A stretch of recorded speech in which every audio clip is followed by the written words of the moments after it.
علیہ وسلم تسلیما محبت کے ساتھ شریف صلی اللہ علیہ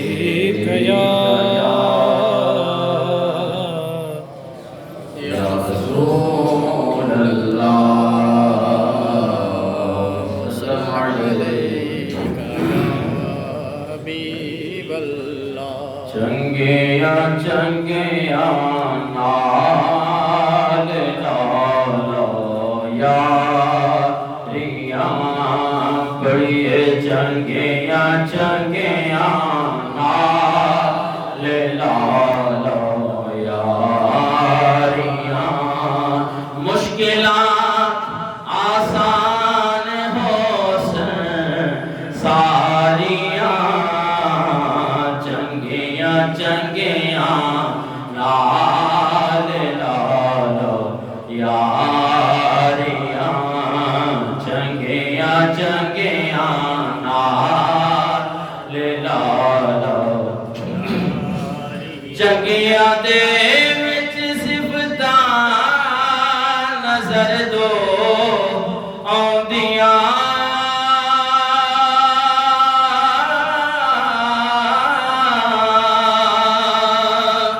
چنگیا دے وچ صفتاں نظر دو آندیاں عادتاں چنگیاں تے شکلاں پیاریاں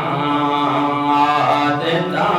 چنگیاں تے شکلاں پیاریاں چنگیاں چنگیاں نال لالا یاریاں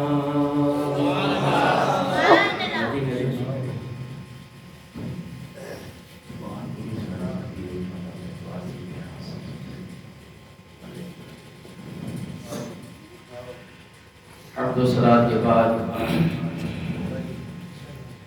انتہائی واجب احترام بزرگوں دوستوں اور بھائیوں بالخصوص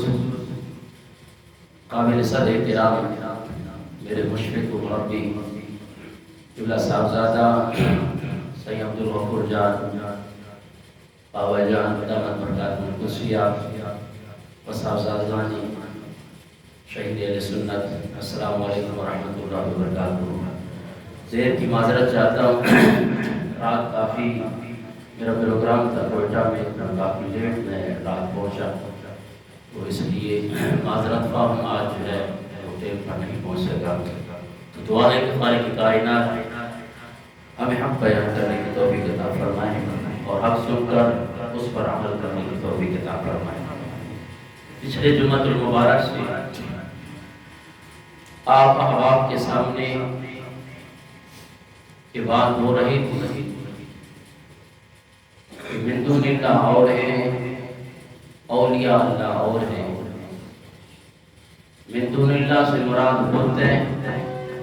اولیاء اللہ سے مراد اللہ کے دوست اللہ کے پیارے ہیں اور ہمارا ایمان اور عقیدہ ہے کہ من دون اللہ کچھ نہیں کر سکتے اولیاء اللہ اللہ کی عطا سے سب کچھ کر سکتے جس کی دلیل میں نے الحمدللہ آپ حضرات کے سامنے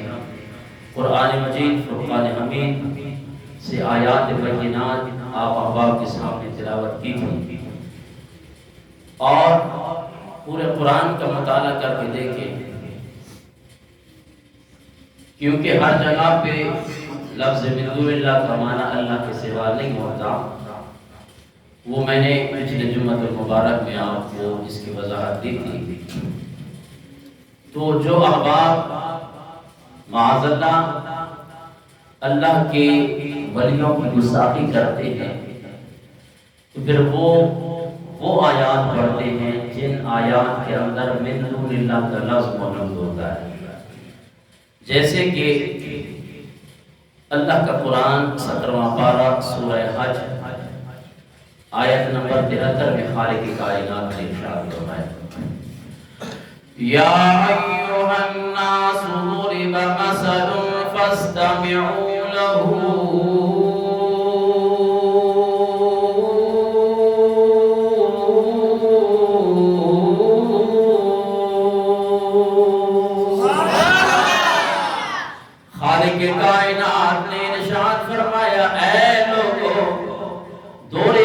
مثل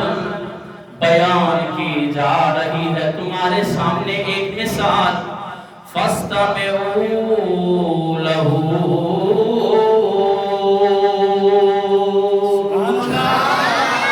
بڑی توجہ کے ساتھ اس مثال کو سمجھیں خالق کائنات بتوں کی مذمت میں یہ آیت مبارکہ مثال کے طور پہ لوگوں کے سامنے رکھ کے خالق کائنات ارشاد فرما رہا ہے اے لوگوں میں تمہارے سامنے ایک مثال پیش کرنے لگا ہوں رب مثال دینے والا مخلوق مثال کو سننے والی خالق کائنات نے ارشاد فرمایا یہ جو تم بتوں پر اتنا بڑا اعتبار کرتے ہو بتوں کو اپنی مدد کے لیے پکارتے ہو بتوں کو پکارتے ہو خالق کائنات نے ارشاد فرمایا ان الذین تدعون من دون اللہ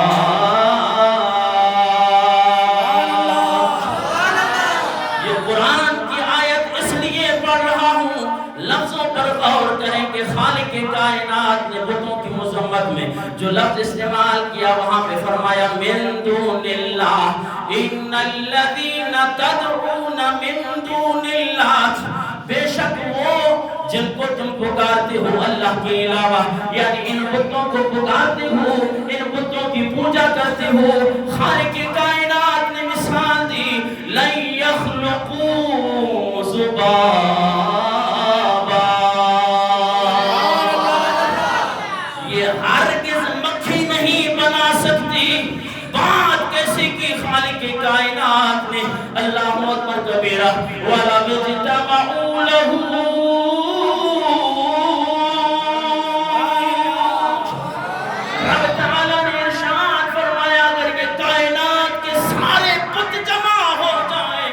مکھی کا پر بھی نہیں بنا سکتے ہم یہی بات کہتے ہیں کہ خدا کی قسم بت کچھ نہیں کر سکتے بت جناب والا کوئی مکھی کا پر بھی نہیں بنا سکتے مکھی بھی نہیں بنا سکتی جناب والا مد مطابق جو اولیاء کرام کے بارے میں گستاخیاں کرتے ہیں وہ اس آیت مبارکہ پہ زور دے کے کہتے ہیں کہ جناب والا تمام کائنات کے اولیاء جمع ہو جائے جناب والا تمہارے سبی کے یہ جتنے بھی اولیاء کرام ہیں یہ بھی جمع ہو جائے داتا بھی جمع ہو جائے حضور غوث پاک بھی جمع ہو جائے قرآن کی سری آیت مبارکہ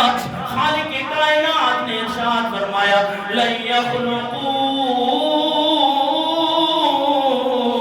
ذبابا کہ یہ سارے جمع ہو جائیں یہ تمہارے غوث یہ تمہارے کتب یہ تمہارے عبدال یہ جناب والا دنیا کے سارے اولیاء جمع ہو جائیں لن یخلقوا ذبابا فعل مضارع پہ لن تاکید کا داخل ہو گیا ہرگز وہ مکھی نہیں بنا سکتے میں نے کہا مولانا تیری دماغ کی مت ماری گئی ہے تم نے کیا سمجھا یہاں پہ خالق کائنات نے ارشاد فرمایا یہ جو بت ہیں کائنات کے سارے بت جمع کر دو خالق کائنات نے فرمایا یہ مکھی تو دور کی بات ہے اپنے سے مکھی کو اپنے جسموں سے ہٹا بھی نہیں سکتے یہی ہمارا بھی ایمان ہے اور یہ آیت پڑھ کر جی اللہ والے کچھ نہیں کر سکتے اور اگر اللہ والے کچھ نہیں کر سکتے تو پچھلے جمعۃ المبارک میں میں نے آپ احباب کے سامنے تیسرا پارہ سورہ آل عمران آیت نمبر 49 پیش کیا تھا آئیے اگر اللہ والے کچھ نہیں کر سکتے سب کچھ اللہ کر سکتا ہے اور جناب میں بارہا کہا کرتا ہوں یہاں مولانا آ کر ایک ہاتھ میں قرآن لے لیتا ہے اور پھر جناب قرآن سنانے لگ جاتا ہے ہمارے سنی بڑا جناب تو قرآن پڑھے تو وَمَا لَكُم مِّن دُونِ اللَّهِ مِن وَلِيٍّ وَلَا نَصِيرٍ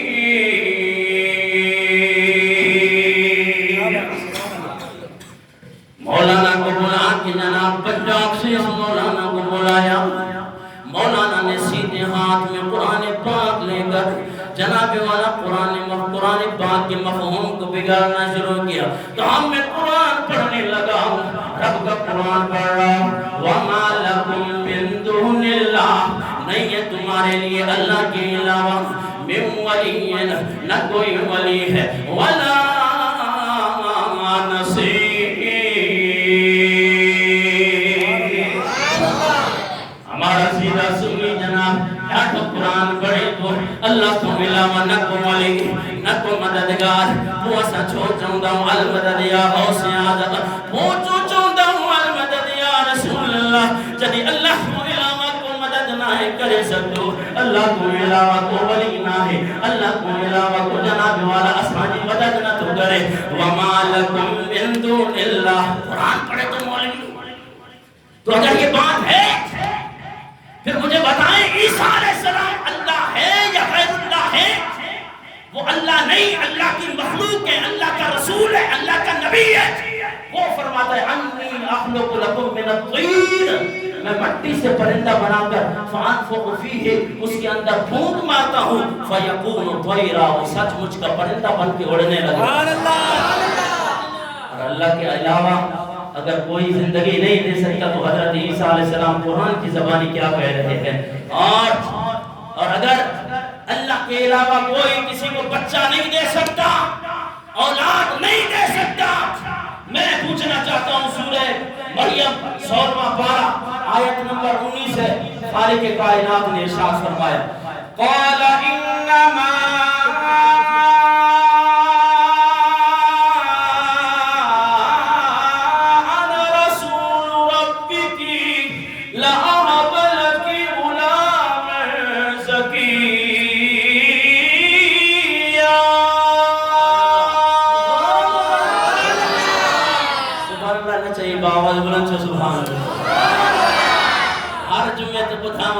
سبحان اللہ چوان سے 90 نیکیاں ملتی ہیں، 90 درجات بلند تھی ویسا 90 گناہ نہیں ہوتا۔ آواز بلند سے سبحان اللہ۔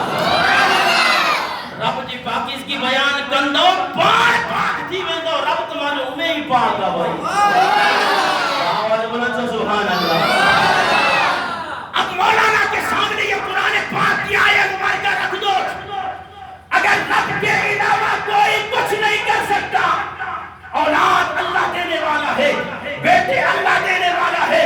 یہ خالق کائنات کا قرآن 16واں پارہ سورہ مریم آیت نمبر 19 میں خالق کائنات نے ارشاد فرمایا قال انما انا رسول ربک۔ حضرت بی بی مریم رضی اللہ تعالی عنہا کے پاس حضرت جبریل علیہ السلام آئے لأہب لک غلاما زکیا، اے اللہ کی بندی میں تجھے نیک پاکیزہ بیٹا دینا چاہتا ہوں۔ لِأَهَبَ لَكِ غُلَامًا زَكِيًّا، لِأَهَبَ لَكِ میں دیتا ہوں، جبرائیل کہہ رہا ہے، اللہ نہیں، جبرائیل کہتا ہے میں تجھے بیٹا دیتا ہوں۔ کیا دیتا ہے بیٹا؟ کس کو؟ بی بی مریم کو۔ حضرت تفاسیر اٹھا کر دیکھیں، یہ 16واں پارہ ہے، حضرت بی بی مریم رضی اللہ تعالی عنہ کو جب حضرت جبریل علیہ السلام نے یوں اشارہ کر کے آپ کے پیٹ مبارک کی طرف پھونک ماری، خالق کائنات نے حضرت جبریل علیہ السلام کی اس پھونک کے صدقے میں حضرت بی بی مریم کو حضرت عیسیٰ علیہ السلام کی شکل میں بھیجا۔ اللہ کو علاوہ کو کچھ نہ کرے سکتے، وہ جبریل کی یہ کرے تو، حضرت عیسیٰ علیہ السلام کی یہ کرے تو، حضرت عیسیٰ علیہ السلام نے فرمایا اوحی الموتى، ماں مردن کے زندہ بھی کر دو۔ کہا اچھی بھائی تو صحیح حضرت عیسیٰ علیہ السلام نے تو مردوں کو زندہ کیا، کیا تمہارے نبی نے بھی کسی مردے کو زندہ کیا ہے؟ سبحان اللہ، بابا بلند سبحان اللہ۔ یارو اپنے نبی کی شان سن کے بابا بلند کہیں سبحان اللہ۔ میں نے کہا ایک انسانی جسم میں دوبارہ روح کو لے آنا یہ کوئی کمال کی بات نہیں ہے۔ جس چیز کے اندر زندگی ہی نہ ہو، جس چیز کے اندر روح کی صلاحیت ہی نہ ہو، میرے آقا کا وہ کمال ہے کہ ابو جہل اپنے ہاتھوں میں کنکریاں لے کر آیا، کنکریاں بولتی ہیں، پتھر بولتے ہیں، میں آپ سے پوچھنے لگا، پتھر بولتے ہیں، ان کے اندر بولنے کی صلاحیت نہیں ہے، ان کے اندر زندگی کی صلاحیت نہیں ہے۔ ابو جہل کنکریاں مٹھی میں بند کر کے آقا تو جہاں صلی اللہ تعالی علیہ وسلم کی بارگاہ میں حاضر ہو جاتا ہے اور کہتا ہے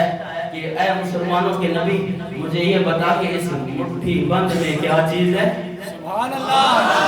آواز بلند سے سبحان اللہ۔ کمال کا سوال کیا تھا ابو جہل،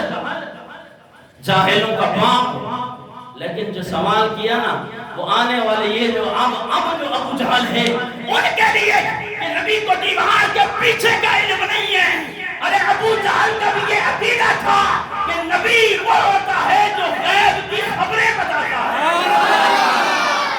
وگرنہ یہ ابو جہل نے مٹھی میں چیز چھپا کر کیا کہا کہ میری مٹھی میں کیا, یہ نہیں کہا کہ میری مٹھی میں کنکری ہے. نہیں, اگر اللہ کا نبی ہے, رسول جناب مسلمانوں کا نبی ہے, اللہ کی طرف سے بھیجا ہوا نبی ہے, تو مجھے بتا میری اس بند مٹھی کے اندر کیا ہے. اللہ اکبر کبیرہ. آقا دو جہاں صلی اللہ تعالی علیہ وسلم کو جلال آیا. کہا ابو جہل پھر تو مان لے گا, اسلام لے آئے گا؟ کہا جی بالکل. بولا یہ کیا, میں بتاؤں کہ مٹھی میں کیا ہے یا مٹھی والی چیز بتا دے کہ میں کون ہوں؟ ابو جہل کہنے لگا آنے تو پتھو مسلمان جو نبی علیہ وسلم آنے تو پتھو پانچے سوال میں پتھو. اللہ اکبر کبیرہ. اس بدبخت کو کیا پتا کہ یہ وہ شانوں والا نبی ہے کہ اس کے ادنا سے ادنا غلام کا عرصوں والا مقام ہے تو اس کے آقا کا کام ہے. اللہ اکبر کبیرہ. میرے آقا نے فرمایا بدبخت تیرے نصیب میں اسلام ہے ہی نہیں. بس میرے آقا نے یوں اشارہ کیا, میرے آقا کا اشارہ کرنا تھا. کنکریاں ہیں, جان کی صلاحیت نہیں ہے, روح کی صلاحیت نہیں ہے. خالق کائنات نے نبی کے اشارے سے بے جان چیز کے اندر جان ڈال دی. پکار کر کہنے لگے اشہد انک یا رسول اللہ, یہ سامنے والے اللہ کے رسول ہیں. اللہ اکبر کبیرہ. تو ہم نے یہی کہا کہ جس بے جان چیز کے اندر جان کی صلاحیت نہ ہو, میرے آقا اشارہ کرتے ہیں اس کے اندر جان عطا کر دیں. اللہ اکبر کبیرہ. اس لیے ہم نہیں کہتے کہ سب سے اولا وہ اعلیٰ نبی, سب سے اولا وہ اعلیٰ ہمارا نبی, سب سے بالا وہ اعلیٰ نبی, سب سے بالا وہ اعلیٰ خلق سے اولیاء, اولیاء سے رسول, خلق سے اولیاء, اولیاء سے رسول, خلق سے اولیاء, اولیاء سے رسول, خلق سے اولیاء, اولیاء سے رسول, اور رسولوں سے اعلیٰ, اور رسولوں سے اعلیٰ ہمارا نبی, سب سے بالا وہ اعلیٰ. میرے آقا کی تو شان ورا الورا ہے. اور یہ مہینہ چل رہا ہے حضور غوث الورا, حضور غوث اعظم رضی اللہ تعالیٰ عنہ کا. پچھلے جمعۃ المبارک میں بھی میں نے یہ عرض کیا تھا کہ ہم غوث اور ولی اللہ کا ایسے وہ نہیں مانتے کہ جس نے بڑے بڑے بال رکھے ہوئے ہوں اور جناب والا بھنگڑے ڈالتا ہو اور ہاتھ میں انگوٹھیاں ڈالی ہوئی ہیں, ڈی ڈی کے مولا ڈی کے نعرے لگا نماز کے قریب آئے نے اللہ کے ڈاٹو ولی. وہ کوئی اور ہو سکتا ہے, رب کا ولی باول بلند کیا ہے بھائی. ہاں آپ گھبرا رہے ہیں, کسی ولی نے آپ کو بددعا دینی ہے, وہ اتنا اگر اللہ کا ولی ہے اس کو کہو کہ موتی کے لیے بددعا کرے وہ تباہ و برباد ہو جائے. باول بلند تو سبحان اللہ. یہ ولایت دیکھی ہے ہم نے. کس ولایت کی بات کرتے ہو جو میرے آقا صلی اللہ علیہ وسلم کی شریعت کی دھجیاں اڑائے. وہ شیطان تو ہو سکتا ہے, ابلیس ہو سکتا ہے, اللہ کا ولی باول بلند تو اللہ کا ولی. گھبرانا تو مجھ کو چاہیے, آپ بیٹھ کے بس جناب والا آپ ممبر سے نیچے بیٹھے اور گھبرا رہے. باول بلند تو سبحان اللہ. ہاں جی اللہ اکبر کبیرہ. حضور غوث پاک رضی اللہ تعالیٰ عنہ مادرزاد ولی ہے, ماں کی پیٹ سے ولی ہے, لیکن پھر بھی آقا تو جہاں صلی اللہ علیہ وسلم کی شریعت کو پڑھا. اور آپ کا علمی مقام, آپ کے علمی مقام کی بات کرو. بغداد کے اندر بڑے بڑے علماء رہتے تھے. آپ کیا سمجھتے ہیں کہ جناب اس وقت علم کا دورہ تھا. یہ 14